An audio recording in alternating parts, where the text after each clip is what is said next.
welcome back to another episode of JR Takes. As always, Ryan and I coming at you with the latest NFL and Seattle sports news. And Ryan, we got Green Bay coming up this week, and it's probably one of the most exciting games I think that we've played this season. I think it's going to be a big test to who we really are as a team. Because the Packers, I know they got technically swept by the Lions, but they almost beat the Lions last week and put up 31 points on them. I'm wondering if this is going to be a high-scoring game, low-scoring game, and especially with Ken Walker. Still, I don't know if he practiced today, but has been practicing this week. So, who knows? What do you got on the upcoming game this week? Yeah, so this is a renewal of what's been kind of a historic rivalry. I feel like going back to the Fail Mary game, which was just over 12 years ago. Tate caught it, by the way. Yeah. Still going with that take. Anyways, I feel like that's when this rivalry began. We have historically, us and the Packers, the home team has always been victorious, so that bodes well for us. But this is the first Geno and Jordan Love iteration of the Seahawks-Packers. I wanted to say real quick, I think the rivalry goes back a little further. Maybe to even, we want the ball and we're going to score. That's true. Unfortunately. We want the ball, we're going to score. Hasselbeck maybe changing the play at the line. Looks left and right. Takes the snap. Short drop. Quick throw. Left side. Intercepted. Down the right side. Going down the right side. Into the end zone. It is out. Touchdown. That is true. I feel like there was a little bit of a lull from like late 2000s to the Fail Mary game. Mm-hmm. But, yeah, you could trace this all the way back 2003, really, if you wanted to. Yeah. I'm really excited. I feel like we haven't really seen an offense like the Packers since the Lions, really. I feel like they're an offense that – the Cardinals are good, but if their quarterback is not on his game, their whole operation just doesn't really work out, and they ran into a buzzsaw. That was our defense twice in 3 weeks. So – I don't know. I just feel like this Packers team, they've got a lot of weapons at wide receiver, and I think Romeo Dubes might be playing. I know he was injured as of recently, but seems like they're going to have all their guys healthy. So it's going to be a tall task for the defense. But I think we've been playing up to the standard that we expected to be at by this point in the season, or maybe not expected, but hoped to be at. And I like our chances. Yeah, since the bye week, we have been the best defense in NFL by a number of metrics. I think one of them is expected points, which is one of my favorite statistics. I don't know exactly how the calculation plays out to that figure, but it correlates really strongly to like teams that are doing well and just also kind of your eye test. So historically, like the 2012 through 2015 Seahawks, even 2016 as well, they were like top 3, usually top 1 in expected points. So if they can continue that performance, which after we've made the changes of having Ernest Jones back there, having Tyrese Knight in our linebacking core, who just won Rookie of the Week, by the way, pretty awesome. Having Kobe Bryant, who just won Defensive Player of the Week a couple weeks ago.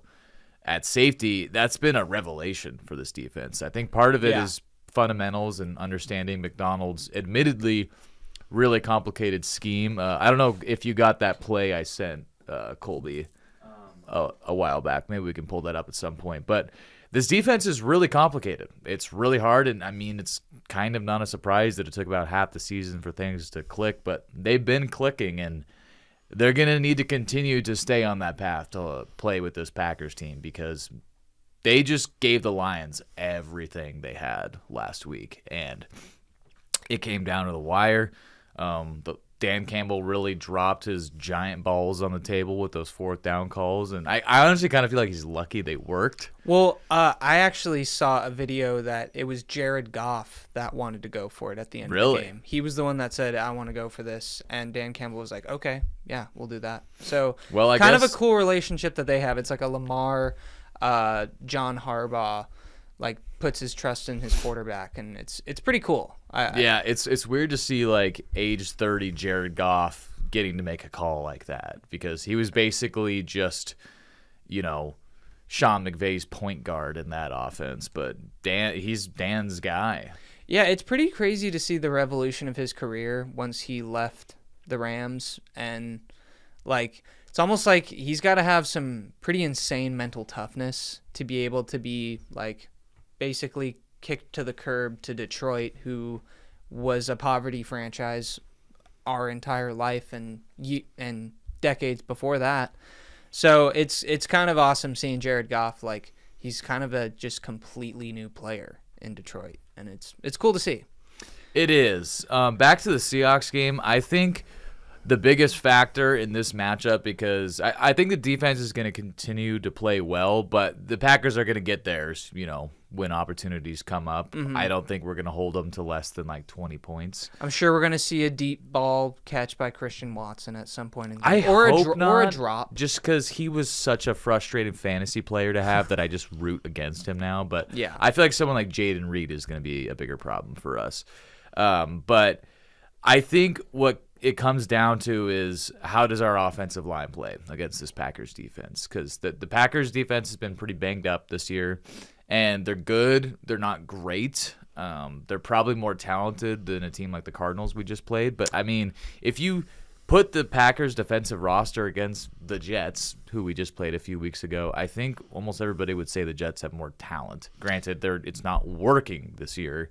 But yeah, it's not a defense I'm horrified to play against, but they've done well this year. Good, not great is a good description of them, because I think I read they're 9th in the league in stopping the run and like 13th overall as far as yards allowed per game. So, and that's right in line with what I was kind of thinking. I'm just kind of browsing through how they played this year. Mm-hmm. But they've had a lot of interceptions. They've gotten a lot of turnovers, and that's been one of their main strong suits, keeping them hot this season.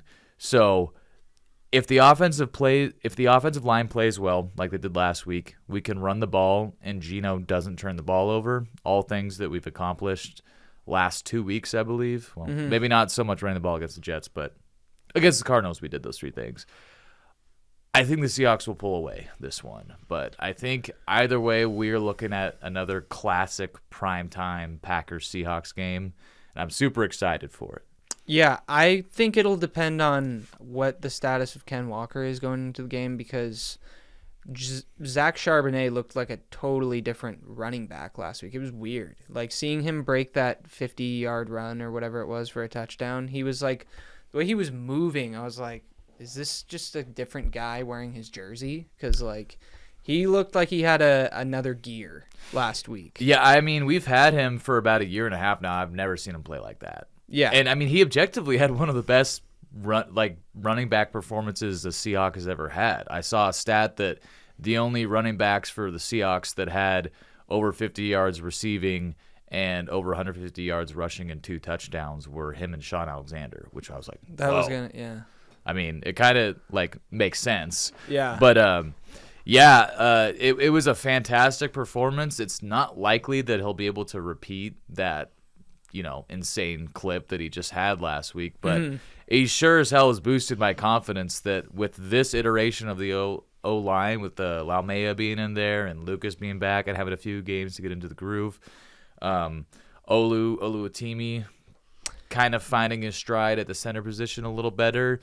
I feel a lot better about that position group than I did a few weeks ago. Well, and too, the fact that we're not constantly talking about them is a good thing. Like, that's kind of, I think you said it earlier in the year, like, you don't want to be talking about your linemen. Like, if you're not talking about them, that means they're doing their job. Yeah. So I will say, if anything, because the line has been so bad this year, I've paid more attention to them than like ever. And I feel like I've learned a lot about offensive line play this year. Yeah, I mean, back to the original point, I feel a lot better about them, but they gotta do more than one game. They gotta put back-to-back good performances here, because I think if they stop the run, that being the Packers, and Geno does make a mistake, like, we might lose this game. that's what the margin is going to be like. Yeah, it's definitely a fair assumption. Do you want to give your prediction for the game? I am feeling a down-to-the-wire classic 27-24 Seahawks victory. I think we're going to do it, and I think as we take this dub here, we really establish ourselves as one of the NFC division leaders, like division winners. Because this is probably the most important game on the schedule this week, if not the Thursday night game tonight between the Rams and 49ers, as far as like playoff probability swings pending the result. The Packers are pretty much already in. They'd have to collapse to miss the playoffs. But for us, we jump to like an 80% chance to make the playoffs if we win. And if we lose, I think we drop below 50. So it's a big swing there. Yeah. Yeah, a lot on the line. I also kind of have it being like a mid-range game. I got 24-23. We win. Oh, I think that's the same score we beat the Patriots with like all those years ago in 2012. Something like that. I don't remember. It was a 1-point game. Yeah. Yeah, okay. Yeah. I don't know why I remember that, but yeah, I mean, I think the only thing I remember from that game is like the Welker hit and the Sidney Rice touchdown. But anyway, yeah. So we both got us pulling out the dub in Seattle against Green Bay. I like it. And next week will be a different story against the Vikings, but we won't get too ahead of ourselves there. Should we point this direction towards the GBU, the good, the bad, and the ugly? Unless you wanted to add anything more. Real quick, I just wanted to see, Colby, did you pull up that play? What play was it? I can actually see it in our text combo right now. Oh, this thing? Yeah. Oh, Yeah, so I just wanted to go over a play real quick before we put a pin in last week's game against the Cardinals for the rest of all time. I wanted to go over the very last play of the game for the Seahawks because I think it illustrates basically the whole reason why we hired Mike McDonald and why it's taken a while to get this thing going. Colby, you want to just go ahead and hit play and kind of let this play through for a little bit? Is there any way you could switch to full screen? okay, so that like to get this diabolical. Yeah, I think if you just double click on the video, it might. Okay, I didn't know if that was part of the thing. I can just zoom in like this. Okay, yeah, that's fine.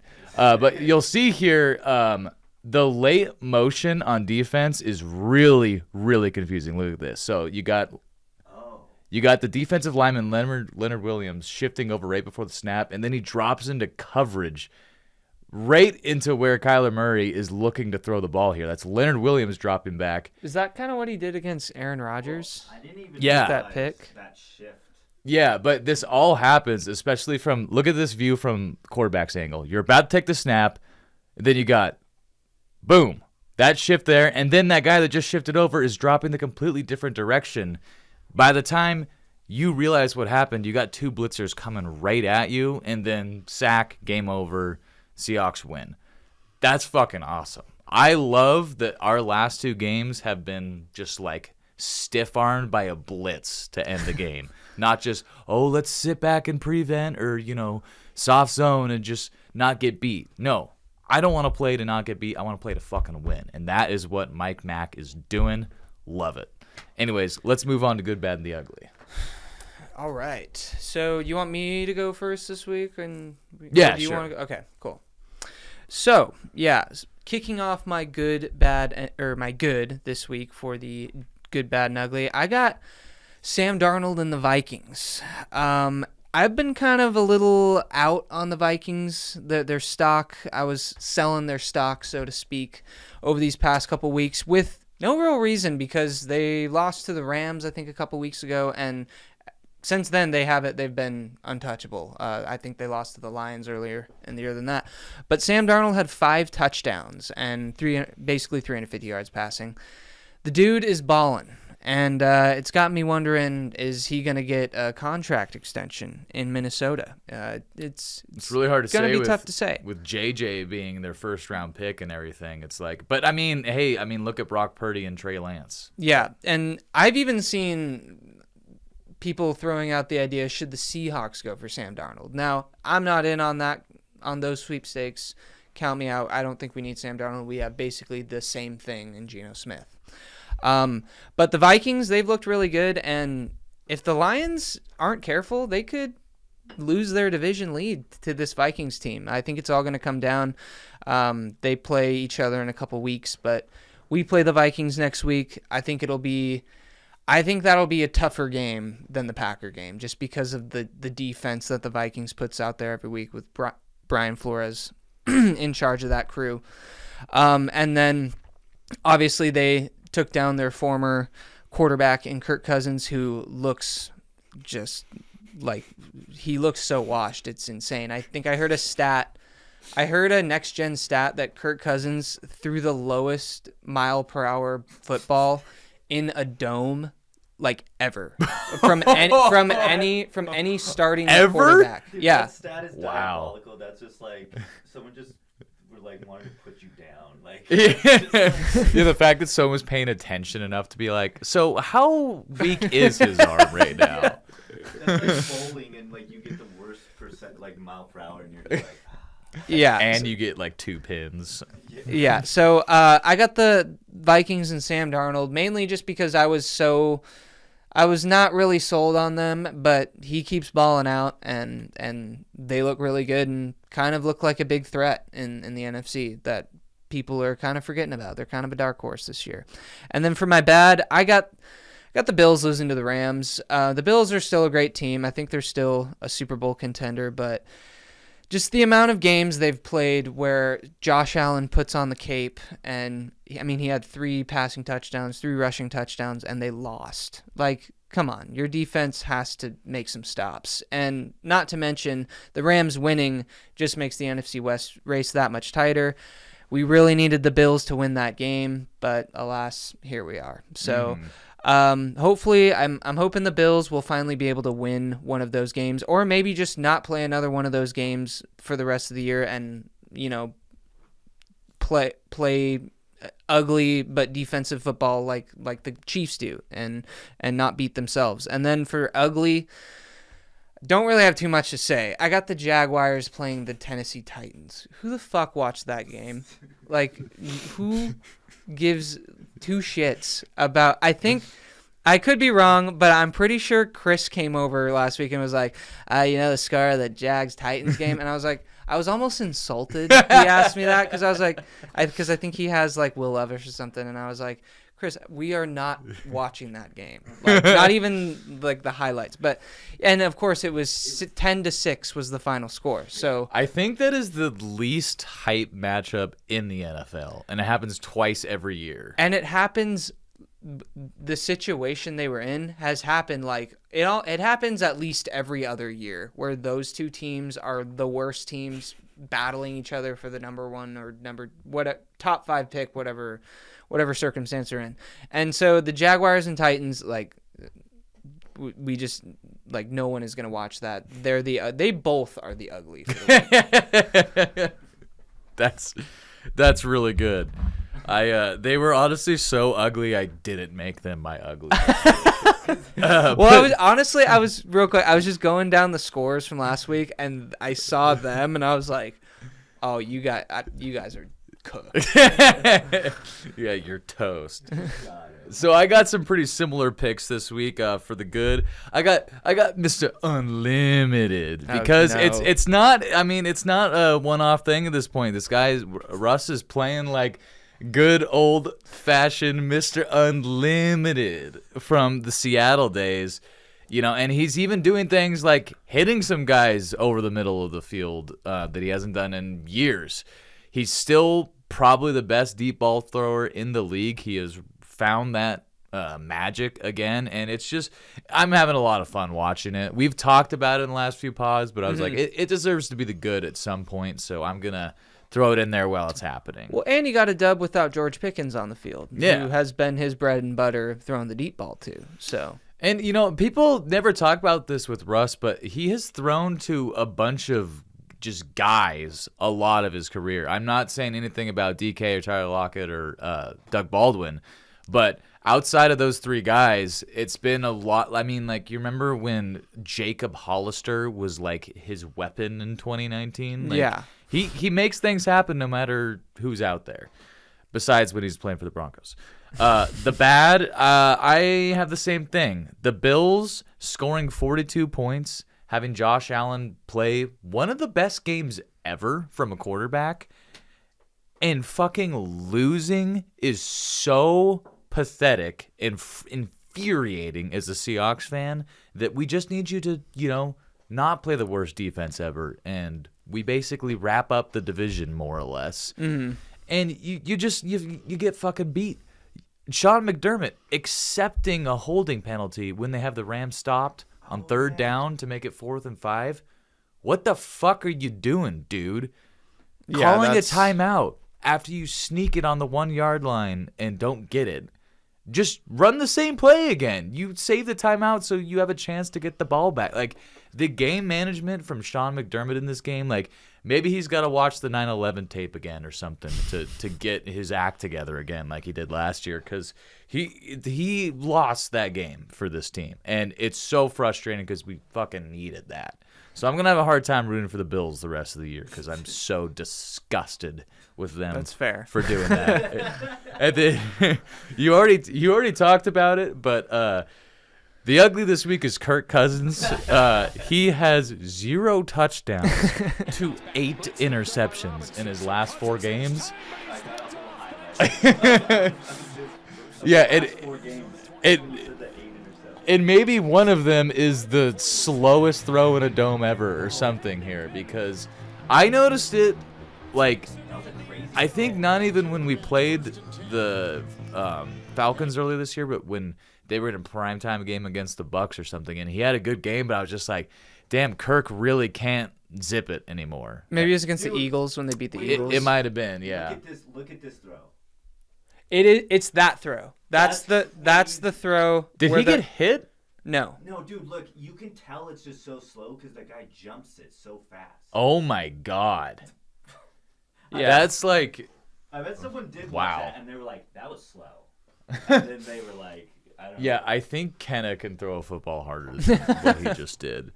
Yeah, no, it's bad, dude. Like, at this point, just put Penix in and take the dead cap at the end of the year. You're the division, the playoffs are looking like an absolute non-factor this year for the Falcons. Maybe Penix provides a boost, and if nothing else, you're getting reps for your guy that you took top 10 overall. That's, I think, the main reason why they should put him in, because it's like, okay, if you lose, you're probably going to lose with Kirk Cousins anyway. So if you lose with Penix, at least he's getting reps. Kirk looks like the worst quarterback in the league right now. Yeah. At a time where Mac Jones is playing. Watch this one. This one's really Oh, bad. God, there's more?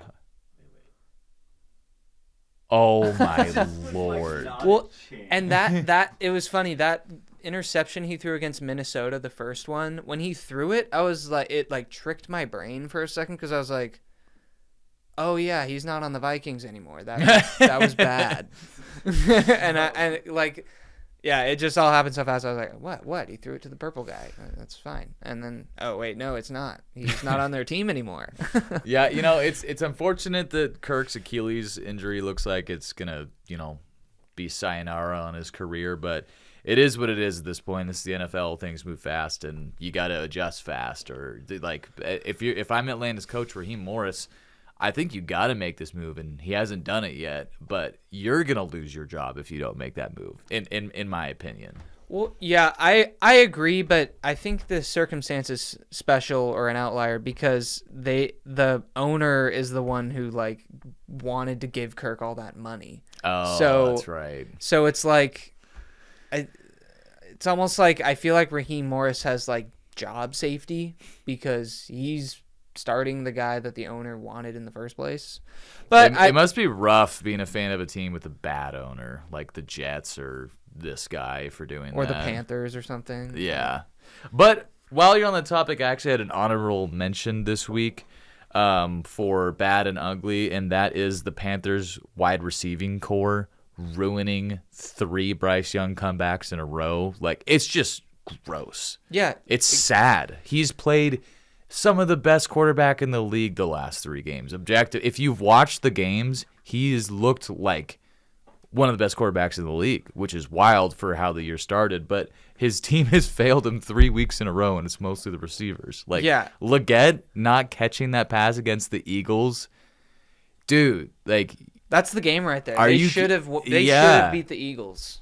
But and like, granted, the Eagles had 40 seconds left and 3 timeouts. So, but I mean, with how the Eagles' passing game has been the last couple games, I don't think they would have made that comeback. Yeah, and Bryce would have been good if they had won that game in my GBU, because he, like you were saying, it's crazy when you watch him and you compare like early on in this season or last season. He just like doesn't even look like the same person. He looks like Alabama Bryce Young. Yeah, like because he's rolling out of the pocket, scrambling around, making plays, and that's what he wasn't doing before. Is it this one? Yeah, that's the Leggett drop. Yeah, this deserves its own side segment and ugly, because like, dude, fuck you for dropping this.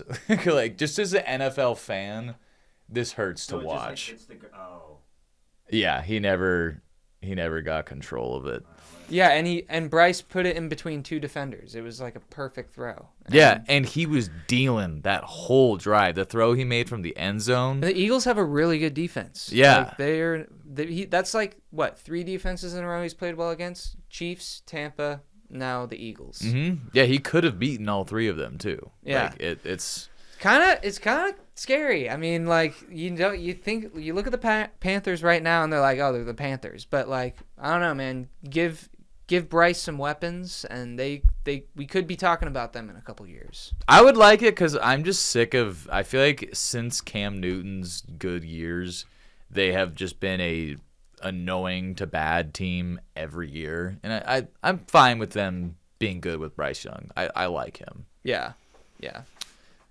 So with that being said, I guess we can wrap this up with our power rankings for the week. Let's do it. Cool. Well, kind of looking forward to seeing where you put which teams, because I kind of... All right, so... Oh, wow. Yeah, similar. As I suspected, I put the Seahawks higher than you, which I didn't think I would do. I was surprised when I was like, oh... Well, I mean, my thing is, I told myself I wouldn't put them in the top 10 at all the rest of the year. And part of me wanted to put them above the Chargers, because I feel like on a neutral field we'd beat them right now. But I'm like, I've had the Chargers higher longer. They probably should have I mean, if the Chiefs just get one like tiny sliver of whatever devil magic luck they've had this year to go away, like they're a 9-4 team right now, because they fucking doinked off the upright and it goes in. So the Chargers almost beat the Chiefs is what I'm trying to say. So I feel like I can't penalize them for that. But yeah, I mean, we got the same suspects, it looks like, just in different positions. Yeah, so for me, I thought my kind of crazy ones. Oh, you have the Eagles at 2. Damn. Even with all that controversy in their locker room right now, you still got them at 2? Hungry and humble. He is undefeated since that video, so I can't even argue that. So I have the Vikings at 5. I kind of thought that was a bold move, but like I said, Sam Darnold had 5 touchdowns, and they just look like they're going to be an issue. And so I've been kind of putting them in the doghouse. I mean, I think a couple weeks ago they weren't even in my top 10, because I was just... They had a rough couple of games where they won but looked bad. Yeah, and then they lost to the Rams, and so yeah. But Packers 6 above the Steelers. I'm a little biased. I just like watching the Packers. I think they have a fun offense, and I just really like Jordan Love. And then rounding it out, Steelers, Ravens, Seahawks, Chargers. Mm-hmm. And I put the Seahawks above the Chargers just because, like you said, I think if we played them on a neutral site, I think we would win. And part of me considered putting us at 9 and the Rams at 10 this week. Yeah, that's I fair. thought about it. Yeah. But again, like, I feel like the Rams, we should have beat them. They've won some games this year that was, even this Bills game, like, there was an obvious missed false start on their 4th down conversion. I don't know if you saw that watching, but it was like bad. And I think they're pretty lucky they escaped that game with a win. So I don't want to give them too much of a reward. They're still only 7-6. Every team up there has at least 8 wins right now. Yeah, but don't you kind of think the Rams are like, if they make the playoffs, they might be the most dangerous team because they've done it before? I wouldn't say most dangerous, but I would not want to play them. I mean, like when Stafford is feeling it, and I feel like I say about this about him every time I talk about him, they're a really dangerous team, but Stafford is just as likely to be shit. And that's what people like to suck him off, and it annoys me because, like, yeah, he makes some of the best throws you'll see. But do you watch those games or do you watch every Stafford game? Because for every one of those games, there's a game where he's Derek Carr, and that's just as likely to happen. So kind of like Geno Smith, because Geno Smith, he does really good, but he has done horrible. Yeah, I mean, like, I don't know. I feel like Geno is kind of his own thing. Like, it's hard to Geno is just kind of like a test on the way you watch football. Because, like, if you look at his TD to interception percentage this year and just think about when he was on the Jets or whatever, you'll be like, oh, he's just mid. Yeah, but I agree. His touchdown to interception ratio does not equate to how he's been performing this year. Yeah, he's number 2 in the league at passing yards. Yeah, and his completion percentage is almost 70. Yeah. Yeah. So, like, he's objectively a very good quarterback. But what I was thinking about this year, because we haven't done this, we haven't, like, ranked quarterbacks. This year, I think if you're the 21st best quarterback in the NFL, you're having a decent season. Like, quarterback play, Mina Kimes said this a while back. She said quarterback play has never been better than it has been right now. And at first I was like, I don't know, go back to 2011, go back to 2011 through 16. Well, Peyton was still playing, Brady was in his prime, Wilson's coming up. You know, you still have guys like Rivers and Rodgers, other Manning, Rodgers in his prime, Breeze. But it's like, okay, that's like 11 to 12 guys. The 16th best quarterback in 2012 was ass, and everyone below them was the same. That's why everyone wanted to draft a quarterback. This year, I feel like there's like 5 bad quarterbacks that are playing, and then even guys that are not putting up good numbers like Richardson, you're like, you see the talent. You know, Caleb Williams, they're having a terrible season. He's going to break every Bears passing record this year still as a rookie. So is he bad? I don't think so. Yeah, it will. It's almost like over the years they've talked about, like, there are just more good quarterbacks in the NFL than there was even 10 years ago. Mm-hmm. Like you said, the 16th best quarterback was terrible, and now what was it? The 21st who is the 21st best quarterback in the NFL right now, dude? If I had to pick, I would say like maybe Bryce Young. You know what? I can just find that out right now on the fantasy app. Oh, just by fantasy points? Yeah, we'll just look at numbers. I feel like right now the 21st quarterback in fantasy would maybe be Russell Wilson because he missed time. Tua. It's Tua? And Tua's been having a really good past couple games. Yeah, he has like, 14 touchdowns to 5 picks? Yeah, 19 is C.J. Stroud. So it's like... Yeah. Yeah, I mean, that's kind of where we're at right now, where there's not a lot of ass quarterback play. And that's what brings, like, the question of, like, where's guys like Kirk Cousins going to go and guys like Aaron Rodgers going to go? Because no one really needs them. Kirk Cousins going to be a backup or he just retires. I think he's going back to what he started as, which is a backup. He was drafted to be a backup. He's had a miraculous career, but I all good things come to an end. Rodgers, I don't know, because I don't think physically Rodgers can't do it anymore. I just think he has become such a mega douche in everyone's eyes that, like, who wants him to be your face of the franchise? Because look how it's worked for the Jets. That team shouldn't be this bad. I think if he had more moxie as a leader at age 40, then they would be playing better.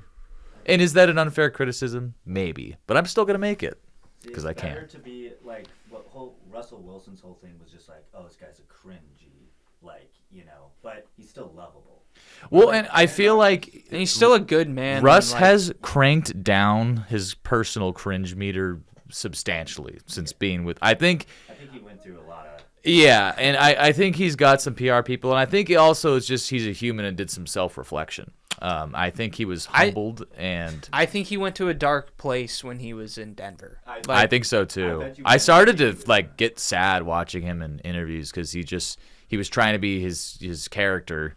But yeah, it pissed me off, and it still pisses me off when I see that clip of Sean Payton like screaming at Russell, and Russell just stands there. It's like, fucking, you're such a fucking douche, Sean Payton. And I feel like it was a total moment of where he just was trying to make this whole situation look like it was Russell's fault. It was a false start. I remember the play actually, so like, it wasn't even his fault.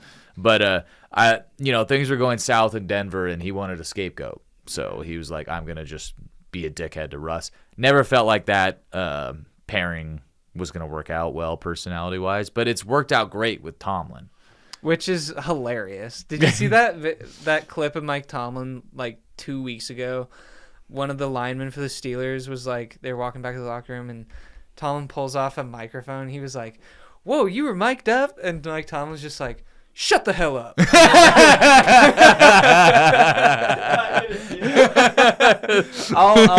I'll put it in post, but yeah, I really like Mike Tomlin, man. He's funny. Yeah, I feel like Russell Wilson works good with a stern coach, but not like a dickhead coach. Yeah, like, you know what I mean? Because I mean, Pete Carroll would lay down the law occasionally, but he's like he loves you. He's like, you're his son. Yeah, exactly. So, and I think Tomlin is not, no one's as positive as Pete is, but I think he's way more positive than fucking Sean Payton is. Yeah. I mean, Bo Nix has probably been put through the ringer this year. Yeah. Poor Bo Nix. But Bo Nix probably used to. I mean, he played like 10 years in college. So. Yeah, I mean, he's basically our age as a rookie, so. Yeah, and it's funny because, Bo's been playing really good this year. Where would you rank him in the NFL? Like, certainly you wouldn't say top 10. I would say mid-teens. It's just, I think if you tried to make a just 1 through 32 quarterback ranking, first of all, you might have to go all the way to 40 because that's how many quarterbacks have played this year, significant time. But I think you're like 8th best quarterback to your like 22nd would be tough. Yeah, did you know Desmond Ridder is starting this week? I did know that, unfortunately, actually. Yeah. Who are the Raiders playing again? Wait, Desmond Ridder on the Raiders? Yeah, because Aiden O'Connell got killed again. Aiden O'Connell. O'Connell? That's what we call him. Yeah, once he starts playing better, we'll start calling him Aiden O'Connell. Yeah. Oh, my God. He was so close to beating the Chiefs. They're playing the Falcons. They're playing Kirk Cousins and the T-Rex on. We're getting a Desmond Ridder revenge game. So we know for sure Kirk Cousins is going to be starting. Like, I guess. I mean, I feel like we would have heard. I feel like we would have heard Michael Penix is starting this week. Yeah. And I feel like I would have made that decision Monday morning if I was Raheem Morris, but I'm not. So I feel like given the contract and given what you told me about the owner, we probably won't see Penix, but it's like, why did you guys draft him? And to waste one of his years on his rookie contract and one of his years of youth. Yeah, and he's not that and young. years of development. He's like just as old as Bo Nix, pretty much. Yeah, he's like 24. A little bit younger, like a few months. But. Yeah. So, that's all I got for this one. I kind of gotta. Oh yeah, it's all good. Anyway, We've been rambling, but this was good. Yeah, this was a good one, and we'll probably see you guys Sunday night after we beat the Packers. Yep. See you next time. Thanks for watching.